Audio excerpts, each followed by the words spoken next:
Manazaretha Shembe uNkulunkulu Shembe impela uvele ezulwini Manazaretha nginethemba eliqhaqhazelayo lokuthi abantu esize kubo lapho kuzobabona kulendlu njengoba singabantwana sonke akekho aphume ekhaya bokuthiwa hamba sazi noma evarsity yofika ulungele nginethemba elihle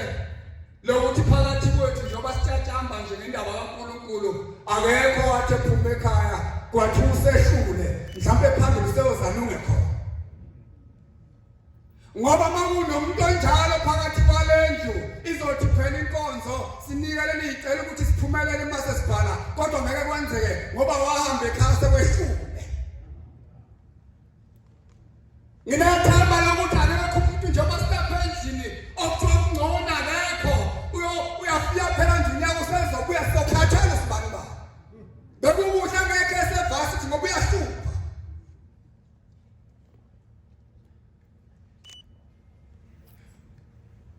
ngoba uNkulunkulu laba sibabaza kuyashebe mawumuntu onjalo sawuba nenkinga kuwe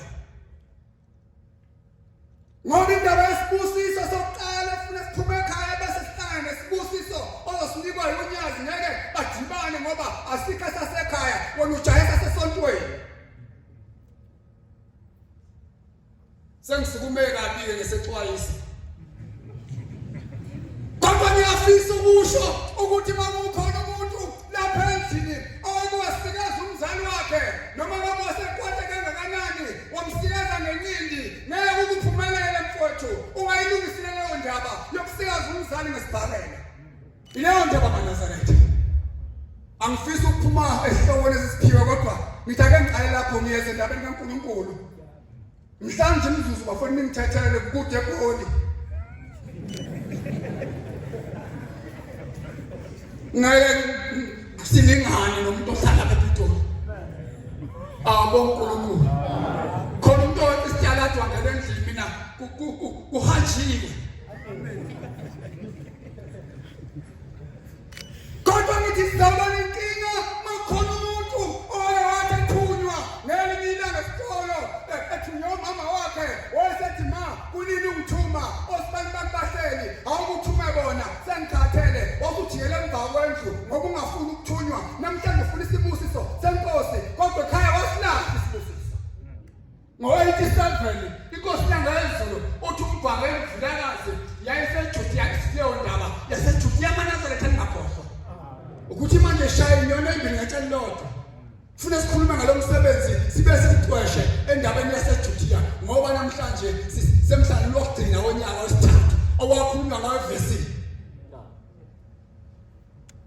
uthi umfakele ufilakazi inkosi yaphuma endlini isihlalo sayo yasibeka phansi kwesihlahla imgidi kwakuyisonto sibekile imgidi yayisibuka imgidi ngobaba yayisibuka imgidi yemakhosazana yayisibuka imgidi yomama inkosi kusinwa kuthiwa yayisizwakala isithi wemshumayeli awubizelwe wemshumayeli okulayini osinayo wayesebizwa wemshumayeli ekhishwa kunayini yayisithi inkosi asambeni siye eyintombini yayisithi ikhoma inkosazana inkosi yezulu yathi umshumayeli lenkosazana izalwa ubani wathi umshumayeli lenkosazana inkosi yamakhosi izalwa yini yayisithi inkosi cela ukubuza umshumayeli ikufanele ukuba phakathi kweintombi eyinwele zasezulwini lengane na leyo ndaba Manazaretha awuhluphi isikhathi uNkulunkulu akabambe iwashini ahambe shumayeli kuyifanele nengane ukubiba phakathi kweintombi ngiyakhumbula ngolunye usuku ethempelini lakithi esiveni lakithi esithunyweni wathi kuseni sekufanele kungena inkonzo umshumayeli esayimemezeka kathathu wathi sontweni kodwa zatha ikhika intombi zalapha ekhaya zaManazaretha ngaphandle sahlala sathiwa ngathi tu wasemangale ukuthi izoqalwa kanjani agenda yesabatha u25 ungeke ethempelini ngoba umthetho uthi inhlaka intathu fanele kusontwe zintathu njengoba uyibona lapha nje kwasabe isigijini sithunywa umshumayeli siyobuza kulezi ingane kumphathi wazo nazo ngemuva ukuthi mphathi wamakhosazana kwenze njani naqhinqa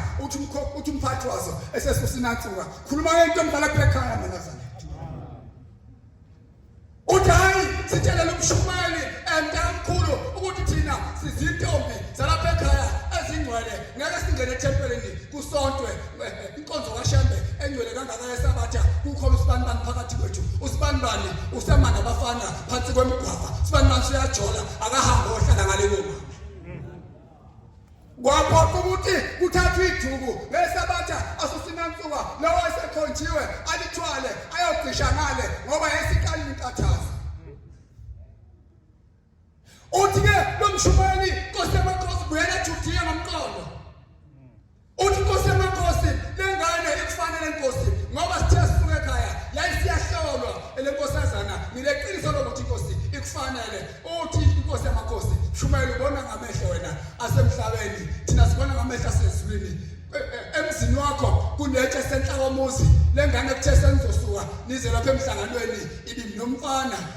phezu kwalelotshe yazi yangana naye base beyaqabulana njobe ilapha emgidini igcwele amatha lo mfana hayi kufanele basemgidini hayi kodwa ngiyakhumbula uthi ngelinye ilanga kithi izinto zazimbili uthi ngolunye usuku ngasuka ngeza lapha eGoli ngathi mangifike eGoli ngase ngibheka umsebenzi uthi ngangawuthola ngiyagijima uthi kwafika isikhathi sokuthi ngayihle ngiye ekhaya ngoba qala incwadi kwabhalwa incwadi umuntu wayengafona amafoni ayengekho incwadi ayithatha izinsuku ukufika ekhaya ithatha izinsuku ukubuyiza lapha sekuphendula ophendulayo uthusele kwafika isikhathi ngolunye usuku ngafika ezweni lalitempangeni izulu bathi nezinsuku ezinhlanu nina konke njalo kuqala izolo ingakabi ingaka imvula yayikine kuze kuphele amaviki amabili ugcina ungasalazi la niyokhumenzisa ningekho uthi ngalelo langa ngafika indlu lena ngilala kuyo yesihlathi udadewethu ayelala elontweni uthi ngathi mangifika ngayifika indlu iwile uma nodadewethu belela endlini le engangilala kuyo le ayelala bona isiwe phansi sekusele indlela yobashika uthi ngalala phansi komuthi ngalelo langa kwaze kwasa uthi ngathi mangivuka ekseni ngavuka ngahamba ngako makhelwane abaManazaretha ngayocela umthandazo wokuthi umuzi wakithi awuvuke Manazaretha lenibandla libuya kude libuya la khona ebesithukwa khona ngaye enkolo kuNazaretha namhlanje siyafaca uyabona sikhuluphele kanjani ileli gama likaShembe funa sizikhanye eManazaretha uthi ke base uthi kwafika insizwa zezulu kwafika omama kwafika intombi bephethe amacansi abo bafika bangasho ukuthi luyamuzi kuyashusha kwasiyi thina siyele endaweni zethu belokhona uthando njalo kuqala namhlanje sekubheka umuzi ukuthi unjani siyawuthola namanadi kwaSibiya hayi ngeke ngono siye emshadweni kodwa bathi mabefika bona bafike bashaya amacansi phandle baleni bangafuna ngisho indawo endlini ngoba endlu yayiyodwa shwi basebethandaza Manazaretha babiza uShembe bathi Nkosi yamakhosi sicela lo muzi uvuke uphile njengoba ufile nje Nkosi uvuse ihlensizwa ngasengikhuphuka uthi ngakakhuphuki kwakhupha inhlansuthi yathi sizwa abantu bawansele bathi ubuza ukho yathi hayi khona nina aniboni lutho yathi khona indlu e3 room elapho yakhombisiza kunotani ngekho lutho yathi kuno3 room lapha okhona engubonayo yathi Nkosi busenizule kwasukumenye yathi lapha kuno2 room okhona zakhe zizwa zafunga zakulomuzi sephihli udlala ngathi nansele besho umuntu onenhle yodwa wena wonke ihleliswa ngawo kwase kwendlulwa amacansi phela izolo bengalindela ukudla amakothandazela usisi kuqala ngathi ukuthi sidle mase uthandazela usisi sana ihamba nezinsizwa wabuya utsele waze lapha eGoli bantwana benkosi ngenxa yesikhathi ngiyaphuthuma kodwa wathi kufika unyaka owulandela noma eminye iminyaka ngoba phela wakubhunga kuqala wathi mayibuyele empangeni uNtsele ethi yakubo wafika sekuhlwile sekumnyama wathi mayifika ethi elondweni ayishile uNtsele elacekile elalivuza phezulu kodwa wathi leyo ndawo wabona hayi ngiyaphupha engathidlu kathayela le wayesengongoza kulendlu uNtsele wathi kokoko kwasekukhuluma uma wakhe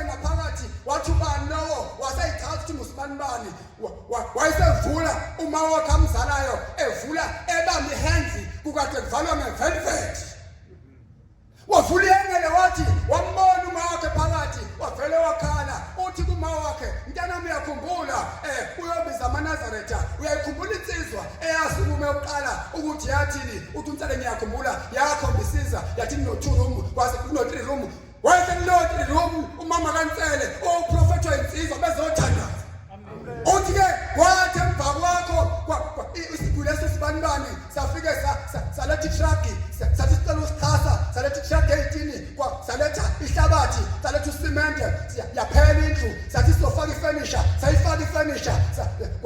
kwathi ikhansela la ndawo libona umuntu eshaya igoli kubuka wonke umhlaba thalani lathi nami ngizosuma ngo2 wami kuyasiza esakhonjwa insizwa esithathu yena noma esibili yafika lensizwa nayo yaletha truck yekhansela kwavuka u2 room yafaka ifurniture phakathi safezela isibonakaliso noma isiprofethi seyinsizwa ukuthi la muzi isiqhimqhimi mkhulu kuno 3 room kuno 2 room maningi amazwi inkosi ayobusisa.